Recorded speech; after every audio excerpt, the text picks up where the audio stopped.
Welcome to academic e-learning. Today we are going to see the topic recursive function. Okay, this is coming under simple strategies of designing an algorithm. Okay, in that you are having two things. One is iteration and second one is the recursion.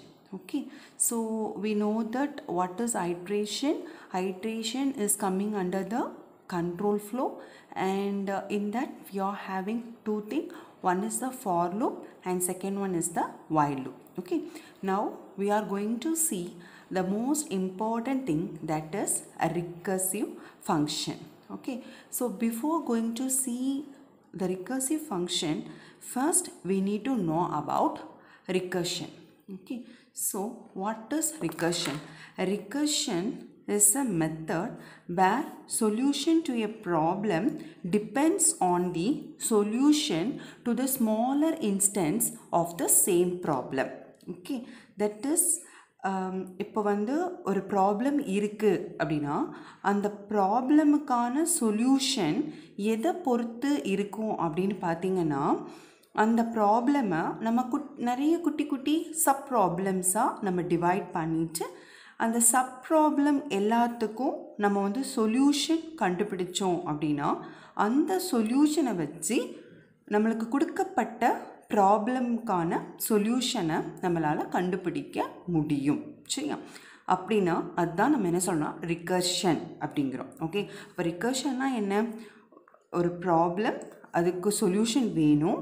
So அது எதை depend ஆகி இருக்கும் அப்படின்னா அந்த ப்ராப்ளமோட நிறைய sub ப்ராப்ளம்ஸாக நம்ம divide பண்ணுறோம். அதுக்கான சொல்யூஷனை சார்ந்து தான் இருக்கும். நம்ம சொல்கிறது தான் வந்து ரிகர்ஷன். ஓகே, அண்ட் அப்போ இது எப்படி நம்ம இம்ப்ளிமெண்ட் பண்ணியிருக்கோம் அப்படின்னு பார்த்தீங்கன்னா, இந்த ரிகர்சிவ் ஃபங்க்ஷன் மூலமாக நம்ம வந்து இம்ப்ளிமெண்ட் பண்ணுறோம். Then what is recursive function அப்படின்னு பார்த்தீங்கன்னா, a function that calls itself repeatedly till the specified condition is satisfied. Okay, ஒரு கண்டிஷன் சாட்டிஸ்ஃபை ஆகிற வரைக்கும் நம்ம என்ன அந்த ஃபங்க்ஷன் வந்து தன்னை தானே வந்து கூப்பிட்டுக்கிட்டே இருந்துச்சு அப்படின்னா that function is called as recursive function. Okay, so now we are just going to see the most important example that falls under this category is factorial of a number. Okay, அப்படின்னா என்ன? ஒரு factorial, ஒரு நம்பருக்கு நம்ம factorial கண்டுபிடிக்க போகிறோம் by using this recursive. Okay, so let's see an example for this. இப்போது 4 ஃபேக்டோரியலுக்கு நான் ஆன்சர் கண்டுபிடிக்கிறோம்.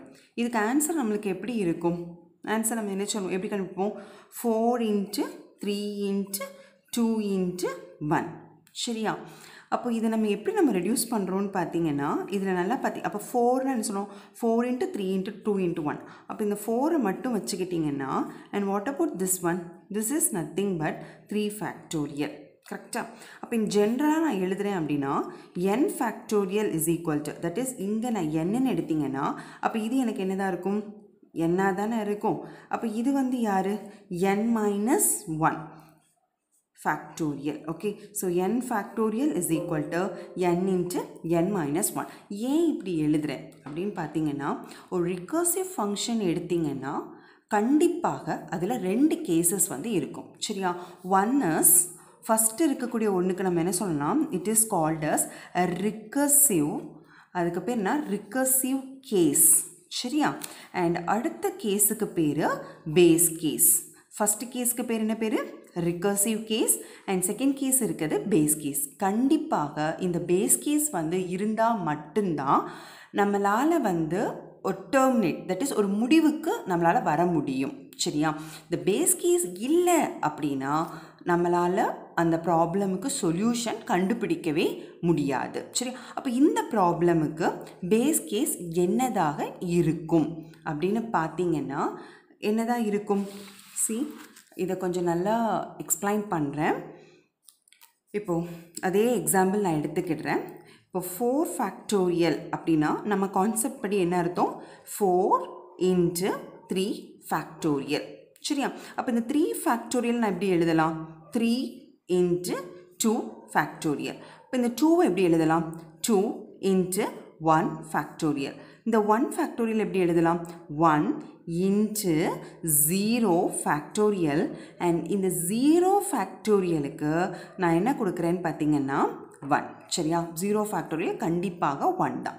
ஓகேவா? அப்போது இதுதான் என்னுடைய பேஸ் கேஸ். எப்போ நான் கொடுத்துருக்க நம்பர் எனக்கு 0வாக மாறுதோ அப்போ எனக்கு வந்து சொல்யூஷன் கிடைக்கிறாங்க.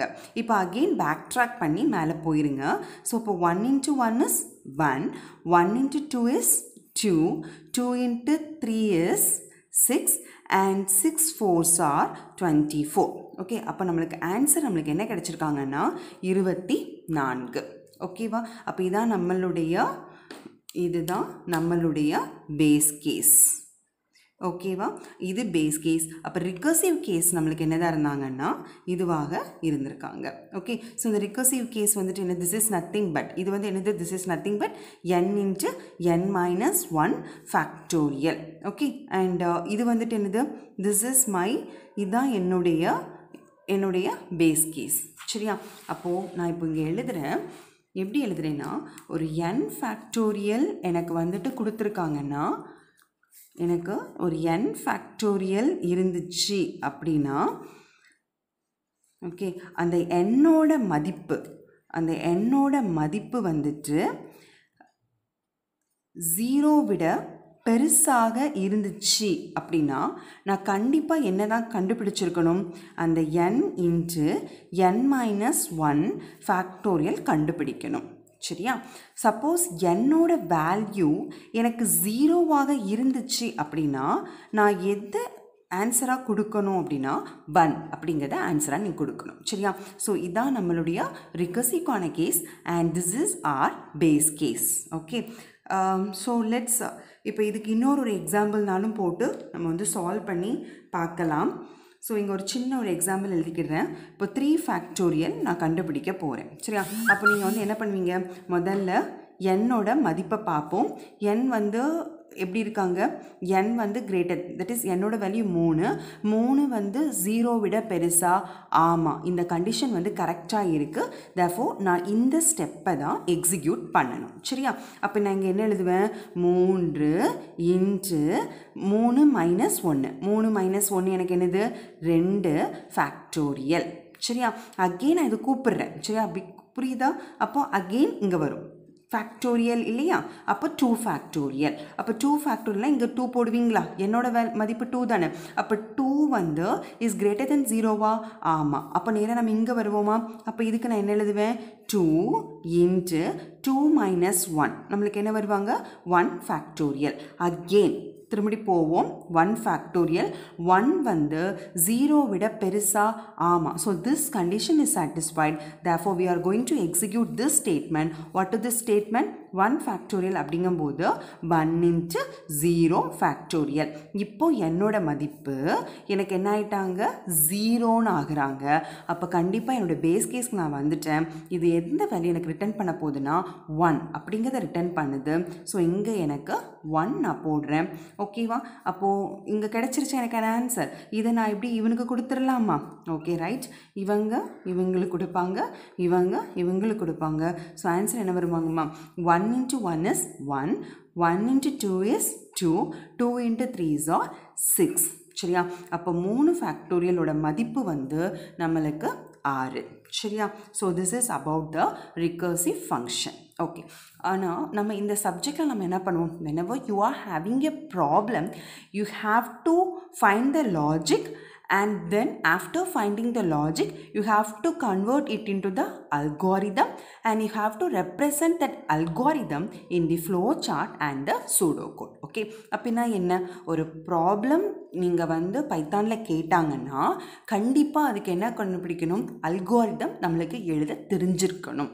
சரியா? அதுக்கப்புறம் என்ன பண்ண தெரிஞ்சிருக்கணும், அந்த அல்காரிதத்தை எப்படி நம்ம ஒரு ஃப்ளோ சார்ட்டாக நம்ம வரைகிறது, இல்லைனா எப்படி வந்து ஒரு சிம்பிளான ஒரு சூடோ கோடாக நம்ம வந்து அதை எழுதணும் அப்படிங்கிறதும் நம்மளுக்கு வந்து தெரிஞ்சிருக்கணும். சரியா? அப்போது இந்த ரிகர்ஷன் பொறுத்தனுடைய லாஜிக் நம்மளுக்கு புரிஞ்சிருச்சு. இப்போ இதை வச்சு நம்ம என்ன பண்ண போகிறோன்னா நம்மளுடைய அல்காரிதத்தை நம்ம வந்து எழுத போகிறோம். ஓகே, சரி. இப்போ ஃபஸ்ட்டு பார்த்தீங்கன்னா இப்போ அல்காரிதத்துக்கு நம்ம அல்காரிதம் கண்டிப்பாக நம்ம எப்படி தான் எழுதணும், ஸ்டெப் பை ஸ்டெப்பாக தான் நம்ம எழுதணும் சரியா. அப்போ ஃபஸ்ட்டு நான் கண்டிப்பாக அதுக்கு என்ன போடணும்னு பார்த்தீங்கன்னா ஸ்டெப் 1 அப்படின்னு நம்ம போட்டுக்கலாமா. ஓகே, ஸோ இங்கே ஃபஸ்ட்டு நம்ம என்ன பண்ணுறோம், ஸ்டெப் 1. ஸோ இந்த ஸ்டெப் 1 எனக்கு கண்டிப்பாக அது என்ன தான் இருக்கணும், ப்ரோக்ராமை ஸ்டார்ட் பண்ணிக்கோங்க. ஸோ ஸ்டார்ட் அண்ட் ஸ்டெப் 2 நம்மளுக்கான ஸ்டெப் 2 நம்மளுக்கு என்னதான் இருக்கும். ஸோ இதுக்கு ஆல்ரெடி நான் சொல்லியிருக்கிறேன், நம்மளுக்கான அந்த லாஜிக் மட்டும்தான் நம்மளுக்கு அது தெரிஞ்சாலே போதும். ஸோ இங்கே நம்மளுக்கான லாஜிக் இந்த ஃபேக்டோரியல், ஏன்னா நம்ம என்ன ப்ராப்ளம் பார்க்க போகிறோம்னா ஃபேக்டோரியல் ஓகேவா, பட் யூஸிங் recursive ஃபங்க்ஷன் மூலமாக நம்ம ஃபேக்டோரியலுக்கான ஆன்சரை நம்ம கண்டுபிடிக்க போகிறோம் சரியா. அப்போ இதில் என்ன லாஜிக் தான் இருக்கிறாங்க, ஒன்று தான், இஃப் என்னோட மதிப்பு ஈக்குவல் டு 0 இருந்துச்சுன்னா நம்ம எதமா ரிட்டர்ன் பண்ணணும், 1 அப்படிங்கிறத நம்ம ரிட்டர்ன் பண்ணியிருக்கணும். எல்ஸ் அப்படி இல்லைன்னா நம்ம எதை ரிட்டர்ன் பண்ணணும், n into n-1க்கான ஃபேக்டோரியல் சரியா. ஓகே, அப்போ இங்கே கண்டிப்பாக நம்ம என்ன கொடுத்தாகணும், இந்த n அப்படிங்கிற மதிப்பு நம்ம கண்டிப்பாக நம்மளுக்கு இங்கே இன்புட் நம்மளுக்கு என்ன தான் இருக்கணும், இன்புட் ஒரே ஒரு நம்பர் தான் நம்ம கொடுக்கணும் கரெக்டாக. 4 கண்டுபிடிங்க, 4ஓட ஃபேக்டோரியல் கண்டுபிடிங்க, 3ஓட ஃபேக்டோரியல் கண்டுபிடிங்க அப்படின்னு நம்ம சொல்கிறோம் அப்படின்னா அப்போ என்னோட மதிப்பு தான் நம்மளுக்கு தேவை சரியா. அப்போ நம்ம ஃபஸ்ட்டு இங்கே என்ன பண்ணுறோன்னு பார்த்தீங்கன்னா read the value of n, என்னோட மதிப்பை யூசர்ட்டு வாங்கிக்கோங்க சரியா. வாங்கினதுக்கு அப்புறமாட்டி இப்போ நம்ம என்ன பண்ணால் போதும், அந்த ஃபங்க்ஷன் நம்ம கால் பண்ணிடலாமா. ஸோ அப்போ நம்ம இங்கே என்ன பண்ணுறேன்னு பார்த்தீங்கன்னா கால் த ஃபங்க்ஷன், அந்த ஃபங்க்ஷனை நான் என்ன பண்ண போகிறேன், கூப்பிட போகிறேன். கால் த ஃபங்க்ஷன், அந்த ஃபங்க்ஷன் என்ன ஃபங்க்ஷனுக்கு நம்ம கண்டிப்பாக என்ன பண்ணணும், ஒரு பேர் நம்ம கொடுக்கணும் சரியா. இந்த ஃபங்க்ஷன் அப்படிங்கிற கான்செப்ட் எல்லாமே இனிமேல் வரப்போகிற யூனிட்ஸில் நம்ம ரொம்ப கிளியராக பார்ப்போம். இப்போ நம்ம சும்மா சாதாரணமாக ஒரு ஃபங்க்ஷன்னா, இப்போ இங்கே ஃபங்க்ஷன்னா என்னென்னு புரியுதில்ல, இந்த ஃபங்க்ஷன்னா எதை நம்ம கண்டுபிடிக்க போகிறோம், இந்த ஃபேக்டோரியல்னா என்ன அப்படிங்கிறத கண்டுபிடிக்கிறது இந்த ஃபங்க்ஷன் தான் சரியா. அப்போ இந்த ஃபங்க்ஷன் நம்ம எழுத போகிறோன்னா கண்டிப்பாக அதுக்கு அந்த ஃபங்க்ஷனுக்கு ஒரு பேர் கொடுக்கணும் சரியா. என்ன பேர் கொடுக்கலாம், ஃபேக்ட் அப்படின்னு ஒரு பேர் கொடுக்குறேன். அதுக்கு இந்த n அப்படிங்கிறத நான் கொடுத்தேன். அப்புறம் இது என்ன பண்ணும், இந்த என்னுடைய ஃபேக்டோரியல் என்னன்னா என்ன, அது எந்த வேல்யூ எந்த நம்பரை வேணாலும் இருக்கலாம், அது 6 இருக்கலாம், 3 இருக்கலாம், 2 இருக்கலாம், எனி நம்பர் சரியா. அதுக்கான ஃபேக்டோரியல் நம்ம கண்டுபிடிக்க போகிறோம் ஓகேவா. So call the function fact of n, இதை கால் பண்ணுறோம். அடுத்தாப்பில் என்ன பண்ண போகிறோம், பிரிண்ட் பண்ண போகிறீங்க. எதை நீங்கள் பிரிண்ட் பண்ண போகிறீங்க, உங்களுக்கு எந்த வேல்யூ இங்கே ரிட்டர்ன் ஆகுதோ அந்த வேல்யூ. அப்போ இங்கே என்ன சொல்லலாம், பிரிண்ட் தி ரிட்டர்ன்டு வேல்யூ, உனக்கு கிடைச்ச வேல்யூவை பிரிண்ட் பண்ணிக்கோங்க ஓகேவா. அப்போ அடுத்த ஸ்டெப் அவ்வளோதானே, ஆன்சர் கிடைச்சிருச்சா ஓகேவா. ஒரு நம்பரை நான் வாங்குகிறேன், இந்த ஃபங்க்ஷனை கூப்பிட்றேன், அப்போ அவங்க உடனே ஃபேக்டோரியல் கண்டுபிடிச்சிட்டு ஆன்சரை தூக்கி வீசிடுவாங்க. அண்ட் தென் அந்த ஆன்சரை நம்ம இங்கே கேட்ச் பண்ணி இங்கே நம்ம என்ன பண்ணுறோம், பிரிண்ட் பண்ணுறோம். அண்ட் தென் இங்கே ஸ்டார்ட் கொடுத்துருக்கனால இங்கே ஸ்டாப் போட்டாமா. ஓகே சரி, அப்போ இதோட இந்த மெயின் ஃபங்க்ஷன் முடிகிறாங்க. இப்போ நான் என்ன பண்ண போகிறேன்னா இந்த ஃபங்க்ஷன் நான் எழுத போகிறேன் ஓகேவா. So again I am going to right, என்ன எழுதுறீங்க, ஸ்டெப் 1 ஓகேவா. இந்த ஸ்டெப் 1ல் ஃபஸ்ட்டு நம்ம இப்போ என்ன பண்ணால் மட்டும் போதும், இதை நம்ம ஸ்டார்ட் பண்ணால் போதுமா. அப்போது இங்கே நம்ம என்ன பண்ணுறோன்னு பார்த்தீங்கன்னா start the function. Okay, so start the function, இந்த ஃபங்க்ஷனை ஸ்டார்ட் பண்ணிக்கோங்க. என்ன ஃபங்க்ஷனுக்கோட பேர் என்னது, ஃபேக்ட் ஆஃப் n, இந்த ஃபங்க்ஷனை ஸ்டார்ட் பண்ணுங்கள். அண்ட் நெக்ஸ்ட் ஸ்டெப் 2 நம்மளுக்கு என்ன தான் இருக்கும், என்னுடைய ப்ரீவியஸ் வீடியோஸ்லாம் நீங்கள் பார்த்தீங்கன்னா தெரியும், ஒரு லாஜிக்லேருந்து எப்படி நம்ம அல்காரிதம் மாற்றோம் அப்படின்னா நம்பர் போடுங்கன்னு சொல்லியிருப்பேன் கரெக்டாக. என்ன நம்பர் போடணும், இதுக்கு ஒரு நம்பர் போடணும். அண்ட் தென் அப்போ இது என்னுடைய ஃபஸ்ட்டு இந்த ஃபேக்டோரியல் அப்படிங்கிறத நான் கொடுத்துருக்குறேன். அண்ட் இது என்னுடைய 2வது ஸ்டெப், அண்ட் இது என்னுடைய 3வது. எல்ஸுக்கு நம்பர் போடக்கூடாது, இங்கே 4 சரியா. அப்போ நான் அப்படியே எழுதுறேன். செகண்ட் ஸ்டெப் என்னமா எழுதியிருக்கீங்க, இங்கே if என்னோட value if n equal to 0 அப்படின்னா நம்ம எந்த ஸ்டெப்புக்கு போகணும்? மூணாவது ஸ்டெப்புக்கு போகணும். if n equal to 0 then go to step 3 else go to step number 4. okay, yes, and step 3 நம்மளுக்கு என்னதா இருக்குறாங்க? return 1. கரெக்ட்டா? return 1 ரிட்டர்ன் பண்ணிட்டு அப்புறம் கண்டிப்பாக கடைசி ஸ்டெப் நம்மளுக்கு என்னதான் இருக்கணும்? ஸ்டாப் பண்ணணும்ல. அப்போ அந்த ஸ்டெப் கண்டிப்பாக எனக்கு 5ஆவது ஸ்டெப்பாக இருக்கும். ஸோ ரிட்டர்ன் 1 தென்